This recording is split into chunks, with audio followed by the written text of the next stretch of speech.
Hi, my name is Christine Archer. I'm a deputy prosecuting attorney in Hendricks County, Indiana, just outside of Indianapolis.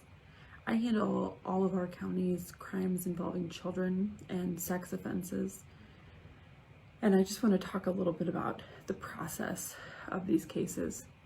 So the process is challenging. I work with victims every day, and unfortunately, many of them feel, at least during the process, that it is one that protects the defendants and not the victims, and in many ways they're right. If you listen to TV, for instance, and whoever's accused of a crime is told they have the right to remain silent, they have the right to an attorney, they are the ones who have all the constitutional rights in a criminal case. So part of my job is to try and still make sure the victim feels like they're being advocated for, and that they have a voice in this process.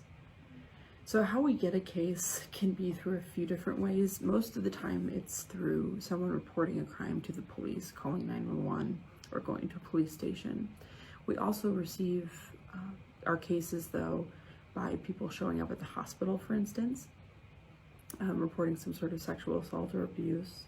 And then on occasion, we actually have somebody call in just to our office who, especially in cases of delayed reporting where it's not reported immediately after the crime, they will call us and say, this thing happened to me and I don't know what to do.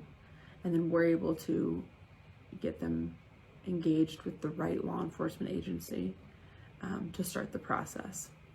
So the process, once a complaint comes in of any sort, is first investigation. This is where we collect all of our evidence: witness statements, physical evidence, photos, phone records, DNA, anything like that is collected during the investigation process. Then we have to make a charging decision, decide if we have enough to charge, and if we do, what are we going to charge?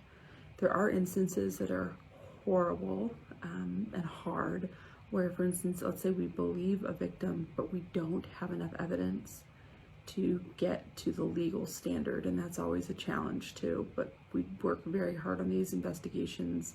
I work hand in hand with our officers who are assigned to these cases, and we kind of do the investigation together as we go along and decide what needs to happen, who needs to be talked to. I go to all of the child forensic interviews, and I observe them at our child advocacy center.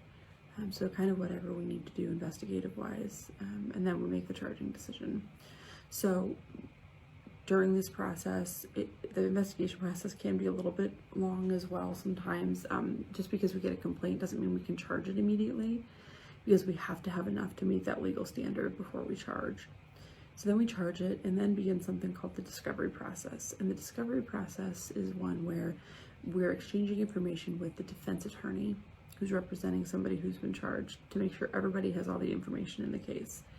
The stuff that you see on TV and movies of kind of the gotcha moments where someone at trial brings forward some evidence that the other side didn't know about, those don't exist. Both sides have to know all of the information. If one side were to try and come into trial with a piece of information that they had not disclosed to the other side, that piece of information would not be allowed in the trial. After all the information has been exchanged, then we get to a question of, okay, how is this case? What's the disposition going to be? Meaning, is it, for some reason, would it be dismissed, which is very rare. That's usually only if a victim totally recants. If there's going to be a plea agreement, which is about 90% of cases, if we can reach a negotiation. And then in some cases, there's a jury trial, where you actually go before a jury and present all the evidence and they decide.